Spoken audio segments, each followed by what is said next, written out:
क्या आपने कभी सोचा है कि देश में चुनाव तो समय पर होते हैं, सरकारें बदलती रहती हैं, लेकिन संसद और विधानसभा की सीटों की संख्या दशकों से लगभग वही क्यों है? क्यों आज भी कुछ नेताओं के पास लाखों लोगों की आवाज का प्रतिनिधित्व है और कहीं वही प्रतिनिधित्व लाखों लोगों तक पहुंच ही नहीं पाता?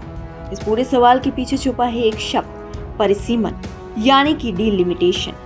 एक ऐसा मुद्दा जिसके बारे में देश में बहुत कम चर्चा होती है, लेकिन जिसका असर सीधे हमारे लोकतंत्र की ताकत पर पड़ता है। परिसीमन का मतलब है जनसंख्या के आधार पर लोकसभा और विधानसभा सीटों का पुनर्निर्धारण, यानी जहां आबादी ज्यादा है वहां प्रतिनिधित्व भी ज्यादा होना चाहिए ताकि हर नागरिक की आवाज संसद तक बराबरी से पहुंच सके। लेकिन दिलचस्प बात यह है कि भारत में आखिरी बार परिसीमन 2001 की जनगणना के आधार पर हुआ था और सीटों की कुल संख्या में बदलाव 1970 के दशक के बाद से लगभग रुका हुआ है। सोचिए, पिछले 50 सालों में देश की आबादी कई गुना बढ़ गई, शहरों का विस्तार हुआ, नई पीढ़ी राजनीति में आई, लेकिन संसद की सीटें लगभग वही की वही हैं।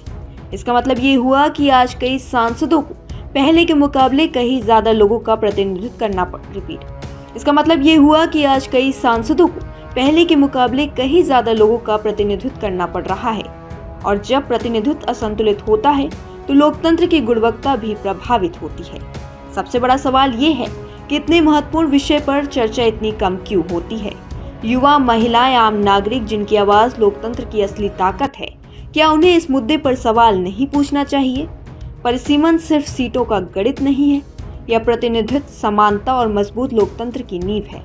शायद समय आ गया है कि देश में इस मुद्दे पर खुलकर चर्चा हो, क्योंकि लोकतंत्र तभी मजबूत होता है जब हर आवाज को बराबर जगह मिलती है। परिसीमन से जुड़े और वीडियोस और जानकारी के लिए हमारे चैनल को सब्सक्राइब करें। वीडियो पसंद आया हो तो लाइक और शेयर करें।